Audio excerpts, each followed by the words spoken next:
and herbal supplements. If there is a very high risk of bleeding, you probably need to take opinion from the physician and stop them in time. Certain medications, it's okay to stop 3 days. Some medications like warfarin has to be stopped 5 days before surgery. Preoperative inflammation has to be controlled with topical steroids. Sometimes an extended cataract surgery, if there is too much inflammation, colon edema, it is better to defer the surgery rather than taking it in the planned combined surgery manner. The vascularity of the fibrovascular proliferation, as we have already discussed, tackle with the intravitreal Avastin 3 to 5 days prior. And in case there is vitreous hemorrhage and no view of the retina, I take the ultrasound picture into consideration, looking into the extent of VR attachment, and then decide whether or not I need to give Avastin pre-op. So, So there are other intraoperative factors. Patients who are anxious and claustrophobic right at the start, as soon as you put their drape, they will complain. And this kind of, we have to take their comfort level into consideration first. And good communication avoids problem. Good communication with the patient and the anesthetist if the patient is under GA. Intraoperative hypertension, always have a monitor on. Look for the BP. If there is a high increase in BP intraoperatively, I have sometimes given sublingual dip in intraoperative as well. The ambient temperature of the operating room, if it creates hypothermia, we know that hypothermia delays coagulation. That has to be also taken into consideration. And if there is high risk of bleeding that you are expecting, in that case, you probably should not use the regular BSS. Use the BSS plus without citrate or the lactator ringers. I am very fond of using chilled infusion bottles. So I keep the bottle in the fridge for at least 8 hours, usually the previous night, and I do these cases first case of the day. So the chilled infusion not only creates a good hemostasis but also increases the tolerance to ischemia. The retinal tolerance to ischemia is much better when the infusion bottles is chilled. In some cases, you can use epinephrine in the ringer lactate infusion bottle. The surgical care, we all understand as from the previous talks, proper understanding of anatomy and the clean identification of the surgical plane is imperative.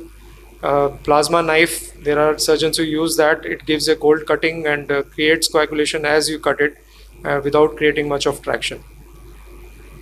So once the bleeder is there, it takes some time for the clot to start, and these are the steps that you can take to induce coagulation.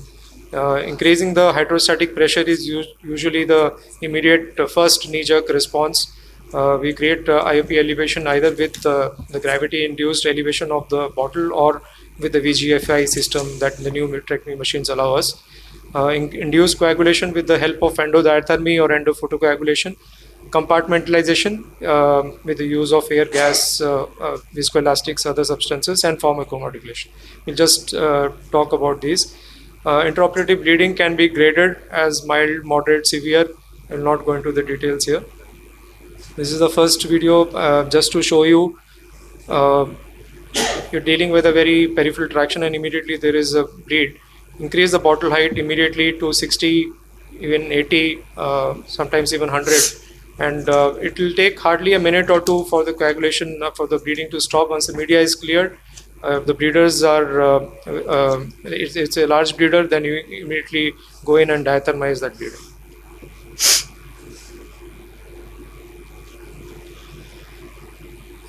So the things that you need to note is when the hydrostatic compression of the severe blood vessel is induced by increasing the IOP, the vitrector has to be off. If the vitrector is on and continuously having a vacuum mode on, it will not create that kind of IOP that you want to have.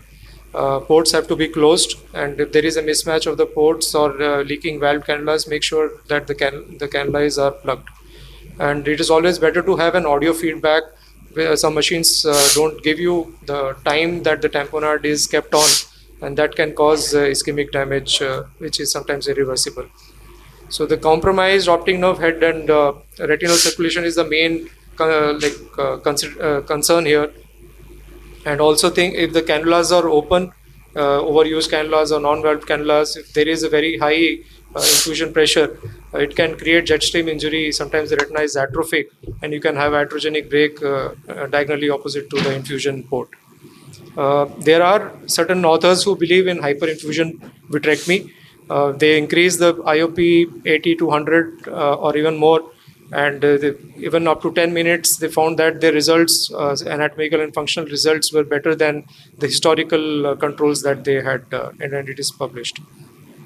So direct compression in olden era, we used to have this hemostopper, but in newer systems with valve cannulas, you can use any blunt tip instrument, directly go and give a gentle pressure, not too much of pressure, so that the RP doesn't get damaged in that area, and that induces vascular spasm, and in addition to the increased bottle height, creates a good clotting.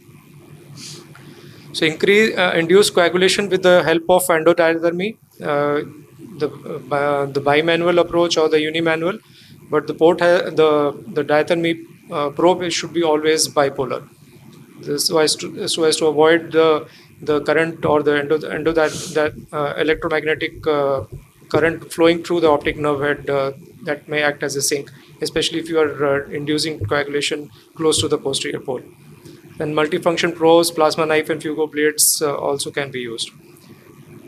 The problem with the diathermy is sometimes the port, the clots may stick to the port, so you should allow ample time for the cooling with the infusion so that the port or the probe separates from the clot on its own, and do not try to pull it on the clot.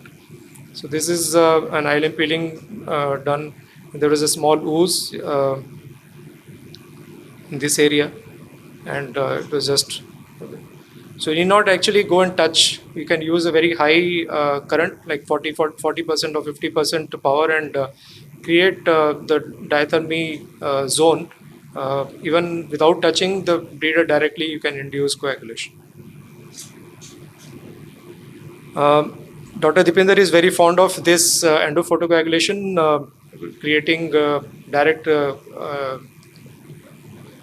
clot over the flat, but the retina here has to be flat and the view has to be absolutely clear. And what he does is actually charge the entire retina or the bleed at the site of the CV vessel, and he feels that the results are quite good. I don't have that video on the page.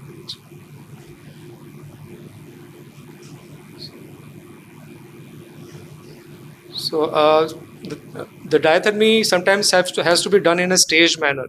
So what I do is I raise the bottle height if required up to 100. There has to be complete cessation of bleeding from all the bleeders, and then slowly diathermize the one which opened first, and gradually keep on reducing the infusion pressure to 90, 80, 70, and as you reduce it, more and more bleeders open up. Not all bleeders will open up at a set infusion. So this allows you good time. You can deal them one by one.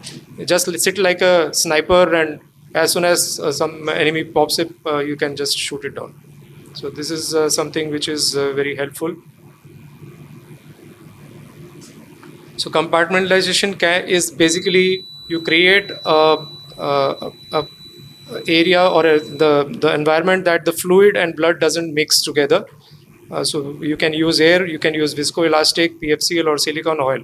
So basically at the site of the CV vessel, the clotting factors are just flowing off because of the infusion going in. And these options give you the situation that you can let the clotting factors remain at the CV vessel site, and it allows good coagulation. It takes around 4 to 5 minutes at the most. So these are various setups. You can use a regular BSS and switch in the PFCL infusion. You can also use the PFCL perfluoro dissection, and these are PDRs with multiple bleeds. I'll skip this video. And talking about just pharmacomodulation, there are certain substances like thrombin and hemocoagulase, which can be used in the infusion bottle to give you coagulation in patients where you are expecting a lot of bleeding. The problem with this is that there can be inflammation in around 1/5 of the cases, and the clots that form later on are quite sticky. So most of the cases are managed with topical steroids. And last but not the least, I would want to highlight the importance of triamcinolone. We use it as an agent to identify the vitreous, but in addition to that, the intersperse layer of triamcinolone, which is lying over the retina, will not allow the clot to stick onto the retina. So the retina many times, which is atrophic, once you're trying to remove this clots, it will give way and create iatrogenic breaks. So this triamcinolone layer in between can act like a barrier between the two. It also gives you anti-inflammatory and anti-angiogenic benefits. It stabilizes the vessels and creates mechanical sedimentation of little bit of RBCs that are left in the cavity. So I'll just leave with this video on and we can take questions from you. Thank you so much. Thank you, Dr. Jatindra, for comprehensively cover presentation. Just like ASEP says, homeostasis is also a very comprehensive approach. You have to take care of everything, right from your perfusion pressure, leaking ports, and your infusion temperature, and all the things, and then only you can get best possible hemostasis. So I think we are open for questions. Dr. Reddy, your take. What extra you do in your practice to ensure you get good hemostasis? Apart from intraoperative monitoring of the BP of the patient, that's the most important factor that causes profuse bleeding in the practice. So it's always good to measure the blood pressure during the surgery as well, and in case there is high before, because most of the time the dilating drops themselves, they cause some blood pressure. At the time of admission they may be normal, but soon after at the time of block during the surgery, the BP may be raised. So measures to decrease the blood pressure during the surgery also helps decreasing the bleeding intraoperatively. Most of the machines actually, once you have put the BP on, it gives you a reading and it remains there. So what I instruct my OT staff is every 15 minutes system. And while doing important steps, make sure the anesthetist has to give a medication to decrease the blood pressure, so that that really helps. Hypertension during the surgery and not stopping the antiplatelets and in the wrong lane, they're the most important causes for bleeding. I mean, they're avoidable, I guess, and definitely it makes your life easier. Yeah, great point, I think. Especially bleeding along the arteries is a big problem, because we cannot authorize them because we lack of having a practical way of pushing the post-operative fusion. So that is one area where we have it. And the rest of the areas we know, okay, we can authorize what is there. And these arcade vessels, you cannot place a photocoagulized also because they are larger vessels and the bleed is quite severe. Yeah. So that is one dicey situation where you have to decide what you have to do. Dr. LG always used to believe that it's better to stop surgery at that point if the bleed is too much and take up the patient maybe 5 days, 6 days down the lane for a lavage. And it makes sense because you're not creating any iatrogenic crucial field effects in that area. But I just want to know how many of you do that. I think that's a next day it's all blood and then No, that's a valid suggestion, but sometimes you don't have to wait for 5 days. What we do is, if you see more than unusual bleeding, I do 2 things. One is stop, don't disturb that area, and second is realize that probably there is either we have touched a normal vessel, because massive bleeding will not come from a new vessel. Normally it comes from if you touch a new vessel or you create a break in a vascular retina. So you stop there, go to the other areas where you can still see, start detaching the vitreous from the periphery, finish your other work, and do it at higher perfusion pressure, and you will realize most of the times when you come back to it after 15 minutes or so, you can easily see that there is a clot which is formed, and many times you can trim this clot, and I'll show in one of our videos that you can use back flush to just get rid of the liquefied blood around that clot. It gets reduced in size, and you can actually segment the clot also. Don't touch the new vascular area, but you can actually make this clot, break it into again small clot islands, and then you can just use your regular tamponade. That residual amount of blood clears up very well. So you need not abandon surgery also if you see this kind of massive bleeding. Most important is address it, especially raising the bottle height or perfusion pressure immediately when you see unusually heavy bleeding. If you delay, then you will get a massive clot, and many times we anticipate that this case is going to have a posterior pole bleed. So we put a PFO bubble, like you see Dr. Reddy's video, Dr. Jatindra also. If you feel there are big new vessels around arcade and they are going to bleed when you operate, you start your surgery after you have removed posterior highlight from the central area, create an opening in the posterior highlight and put a PFO bubble on macula. So even if you have a bleeding, you will not have a massive clot on macula. So that's something you can do. I think do all the three things first. Create that hydrostatic pressure, rise, touch the vessel, creates a vascular spasm, and use compartmentalization. Inject air, let it be there for 5 minutes or so, and then reevaluate. And if you have to diathermize that area, don't diathermize directly over the vessel. Use the do it on one edge. Use 50% diathermy power, and without touching the vessel, do it at one edge. And suppose, and in all cases, wherever I have diathermized closer to arcades or sometimes within that pristine zone, I would always peel ILM from that area. So remove the traction also from that source. I think the most important point what you said is when the vitrectomy machine cutter is on, the VGFI is not working. If something is really bleeding, you stop everything and take out the instrument and wait for some time. Maybe that's a good idea. Maybe it will come down. As long as we are doing some procedure with the vitrectomy and probably VGFI is not working. Yeah, I really like the idea of chilling keeping it in refrigerator and using a chilled. I think we have never done it, but it's a good idea. There's one question. Do that, and it works well. There's one question, please. Yeah, to Dr. Jatindra, like sometimes when you cauterize too much and post-op later on 1.5 months, 2 months down the line, they sometimes develop those miniature contraction and PVR changes also. So how do you, what's your take on that? How much do you cauterize? And More than that, in cases where I'm not actually planning to use silicone oil as a tamponade, I'm apprehensive that these areas may form retinal necrosis induced breaks. So I always do a barrage laser at least 1 or 2 rows around those diathermized area, and I haven't encountered much of contracture or membrane are result of a membrane, residual membranes that remain in that area. I think the retina itself doesn't contract if there is no traction over it. So I think that's the reason many times we prefer doing laser first to control these bleedings, especially when you are lowering the bottle height to find out additional bleeders. Like Dr. Jatindra was saying that you wait like a sniper. So the moment this thing comes, the bleeding starts from a bleeder, you do a laser. It serves two purposes. One is it will do the coagulation part. Second, it will take care of any small tear if you have created. That sometimes heavy bleeding is a sign that you have created a retinal tear.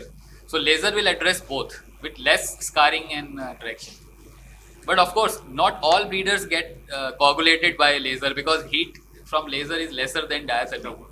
So if it's not, If you're using laser, try to increase the duration of the burn rather than for endo PRP. Generally, even if you put 100 milliseconds is fine, but for doing coagulation, at least 200 milliseconds is what you.